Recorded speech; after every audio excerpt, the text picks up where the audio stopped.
हमारे साथ आज बातचीत करने के लिए फॉर्मर एमएलए डोडा शक्ति परिहार जी हैं। और शक्ति परिहार जी की अगर बात करें तो भारतीय जनता पार्टी के अंदर एक बहुत बड़ा इनका कद है और डोडा के अंदर भी इन्होंने जो है वो लगातार एक लंबे अरसे से भारतीय जनता पार्टी को एम्पावर करने के लिए ग्राउंड पे काफ़ी काम किया है। लेकिन मिशन 50 की बात करते हैं, भारतीय जनता पार्टी की 50 से मज़ीद सीटें निकालेंगे, लेकिन अलायंस ने रिप्लाई किया और उमर साहब ने इस पर यह कहा है कि 40 सीटें तो निकाल कर दिखा लें, बहुत बड़ी बात है, 50 तो बड़ी दूर की बात है। अब इनसे ही मज़ीद जानना चाहेंगे क्योंकि एक बड़े कद्दावर नेता हैं, क्या सोच विचार हैं इनकी मिशन 50 को लेकर, क्योंकि मोदी मिशन 2.0 पे जिस तरीके से बात की गई थी, क्या वो ड्रीम अब इस ड्रीम के साथ भी जो है वो सच्चाई में बदलते हुए दिखेगा मिशन 50 को लेकर। परिहार जी बहुत बहुत शुक्रिया समय देने के लिए। अलायंस ने साफ अल्फाजों में कह दिया है और अलायंस के कद्दावर नेता जनाब उमर अब्दुल्ला साहब ने कहा है कि ये 50 की बात करते हैं, 40 तक भी इनका आना जो मुश्किल नहीं नामुमकिन है। अभी उन्होंने ये भी कहा है साथ ही साथ कि जिस तरीके से delimitation process Bharatiya Janata party करवा रही है, शायद इस डीलिमिटेशन प्रोसेस के बाद वो अपने आप को एम्पावर करने के लिए कुछ कंस्टिट्यूंसीज़ को जो है वो ज़्यादा से ज़्यादा एम्पावर करने की कोशिश करेगी। लेकिन हम उसके बाद भी ताल ठोक कर कहते हैं कि आते वक्त में चीफ मिनिस्टर जो है वो हमारा नेशनल कॉन्फ्रेंस का होगा। उमर अब्दुल्ला साहब, उनके वालिद साहब का भी ये स्टेटमेंट है, कैसे देखते हैं? आमिर जी, सबसे पहले आपका धन्यवाद करूंगा कि आपने अपना कीमती टाइम निकाला और जो आपने जो मुझे पूछा कि मिशन 50 प्लस का, आप जानते हैं कि प्रधानमंत्री मोदी जी ने लाल किले से ये कहा है कि जम्मू कश्मीर में डिलिमिटेशन के फ़ौरन बाद यहाँ पे चुनाव करवाए जाएंगे। और उस बात को लेके यहाँ की हमारी जो ऑर्गेनाइजेशन है, हमारा जो पार्टी का जो सेटअप है जम्मू कश्मीर में, हमारे जो अध्यक्ष रविंदर रैना जी ने उन्होंने कहा कि इस बार 50 से पार यानी 50 प्लस का जो नारा उन्होंने दिया है। और केवल न खाली बोला है बल्कि उसमें जो पार्टी की तरफ से जो हमको काम करना चाहिए, आपने देखा होगा कि पिछले 20-25 दिन लगातार हमारे जो अध्यक्ष रविंदर रैना जी थे, कॉन्स्टिट्यूंसी वाइज उनकी टूरिंग थी, प्रवास था पूरे, मैं भी उनके साथ में रहा 10-15 दिन मैं भी उनके साथ में था। और जम्मू प्राविंस की सारी कॉन्स्टिट्यूंसी, जितने भी असेंबली कॉन्स्टिट्यूंसीज है, वहाँ पे जो लोगों में जो एक वहाँ एक करंट है लोगों में जो चाहते हैं कि भारतीय जनता पार्टी का चीफ मिनिस्टर बने जम्मू कश्मीर में। और न केवल जम्मू प्राविंस में, आपने कश्मीर में भी देखा होगा कि वहाँ भी हमारे पार्टी की तरफ से कार्यक्रम वहाँ पे ऑर्गेनाइज किए जा रहे हैं। हमारे संगठन महामंत्री आदरणीय अशोक कोल जी, हमारे अध्यक्ष जी, बाकी सारी टीम वहाँ भी जुटी है। मैं ये विश्वास से कहूँगा कि प्रधानमंत्री जी ने जो कार्य किए हैं, जो जम्मू कश्मीर को लेके जो काम किए हैं, आजकल डिफरेंट बहुत सारी स्कीम्स जो गरीब मजदूर किसान महिला को जो उसका बेनिफिट हो रहा है। और लोग ये चाहते हैं कि दिल्ली में अगर प्रधानमंत्री मोदी जी की सरकार है तो जम्मू कश्मीर में भारतीय जनता पार्टी की सरकार बने। और उसके लिए भारतीय जनता पार्टी के कार्यकर्ता सारे इस वक्त मिशन पे लगे हैं। आपने देखा होगा कि आपने अभी एनसी का जिक्र किया, दूसरी पार्टियों का जिक्र किया, हमने जो फील्ड में देखा है, जो प्रैक्टिकली ऑन ग्राउंड, कोई भी पॉलिटिकल पार्टी इस वक्त एक्टिव नहीं है, सिर्फ मीडिया, सोशल मीडिया में भाषण दे के, उसके अलावा न कभी उनकी कोई मीटिंग देखी, न कोई उनका कोई जलसा जुलूस, कुछ भी नहीं। केवल और केवल भारतीय जनता पार्टी का जो ऑर्गेनाइजेशन का जो सेटअप है, नीचे बूथ लेवल तक इस वक्त कार्यकर्ता अपने मिशन पे लगे हैं। और मैं ये विश्वास से कहूँगा कि आने वाले टाइम में भारतीय जनता पार्टी की सरकार जम्मू कश्मीर। परिहार जी, चीफ मिनिस्टर की बात की जाती है, आपके प्रेसिडेंट साहब भी हमेशा कहते हैं कि जो चीफ मिनिस्टर होगा वो भारतीय जनता पार्टी का होगा। कभी कभी उनका इशारा अपनी तरफ भी होता है कि शायद चीफ मिनिस्टर का जो ओहदा है वो रविंदर रैना इस बार हासिल करेंगे। डेवलपमेंट की बात की आपने, प्रोग्रेस की बात की आपने, वन नेशन वन थ्योरी की आप बात करते हैं और कौम को, आवाम को आगे बढ़ाने की बात करते हैं। चीफ मिनिस्टर की कुर्सी के लिए लड़ाई क्यों लगी हुई है? लड़ाई होनी चाहिए मज़ीद तरक्की के लिए, आवाम को एम्पावर करने के लिए, फार फ्लंग एरियाज़ में जो है वो लोगों को एक नए राह पे ले जाने के लिए। जैसे कि आप लोगों ने नए कश्मीर की बात की थी, नया कश्मीर अभी तक नहीं दिखा है, नए कश्मीर के अंदर तरक्की की बात की है, उस तरक्की को लेकर सवाल किए जा रहे हैं। चीफ मिनिस्टर की कुर्सी के लिए क्यों लड़ाई कर रहे हैं? ऐसी कोई लड़ाई भारतीय जनता पार्टी में नहीं लगी है। भारतीय जनता पार्टी का एक सिस्टम है, एक सेटअप है। यहाँ बूथ से लेके कार्यकर्ता, राष्ट्रीय अध्यक्ष तक हमारा एक सिस्टम, एक प्रणाली बनी हुई है। और पार्टी जो डिसाइड करेगी वो भारतीय जनता पार्टी का कार्यकर्ता जो है उसे एक्सेप्ट करता है, मंजूर करता है। जहाँ तक डेवलपमेंटल एक्टिविटीज़ की बात होगी कि आप अगर देखेंगे ऑन ग्राउंड, नेशनल हाईवेज हो, हाइड्रो प्रोजेक्ट्स हो, IIT हो, IIM हो, बहुत सारे इस वक्त मेडिकल कॉलेजेस की बात हो, जो डेवलपमेंट डेवलपमेंटल काम इस वक्त जम्मू कश्मीर में हो रहे हैं।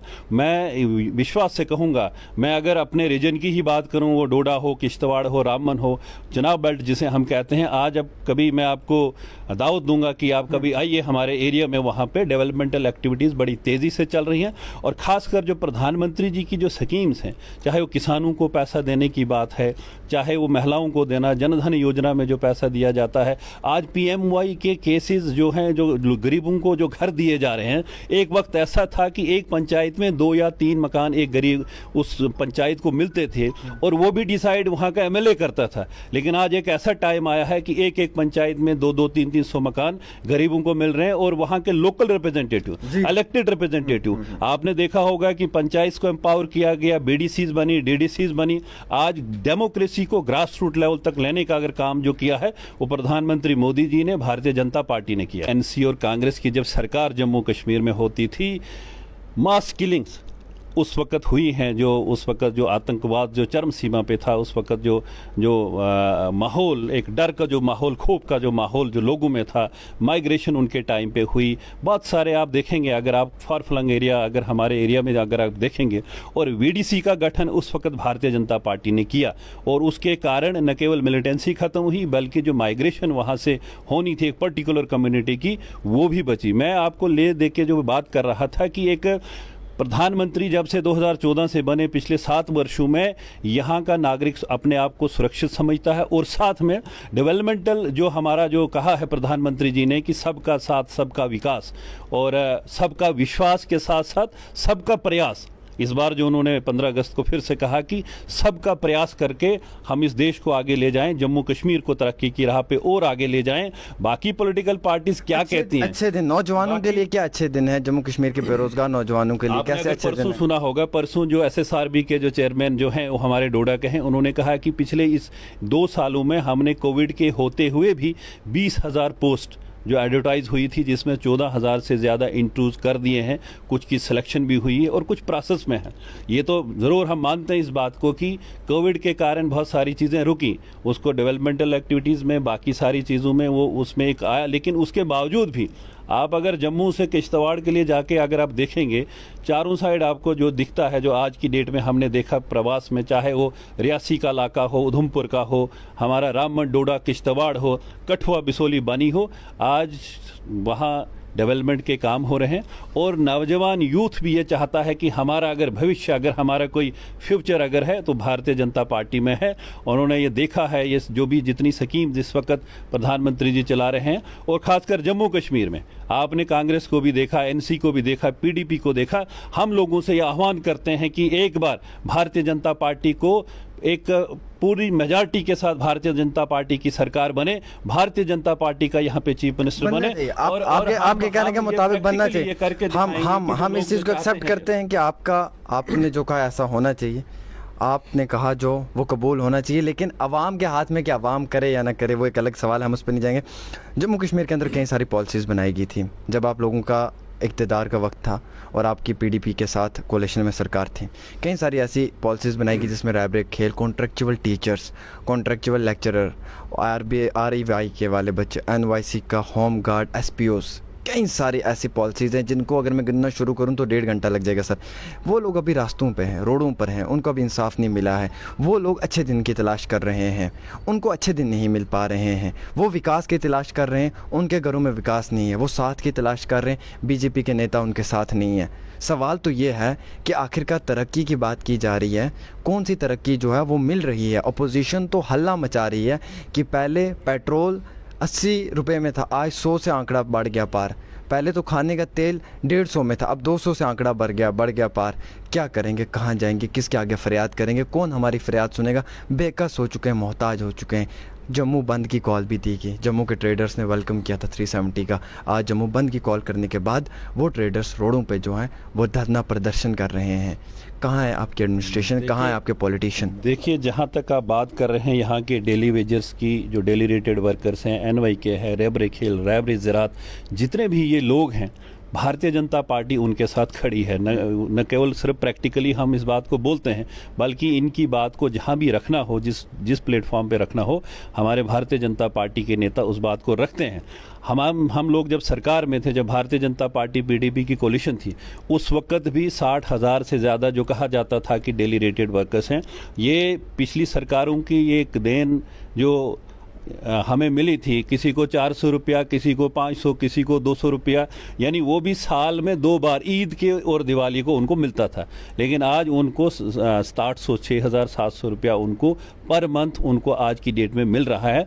और हमारी पूरी कोशिश है, पूरा प्रयास है कि इन लोगों को इनकी एक प्रॉपर पॉलिसी बनाई जाए, उनको रेगुलाइज किया जाए।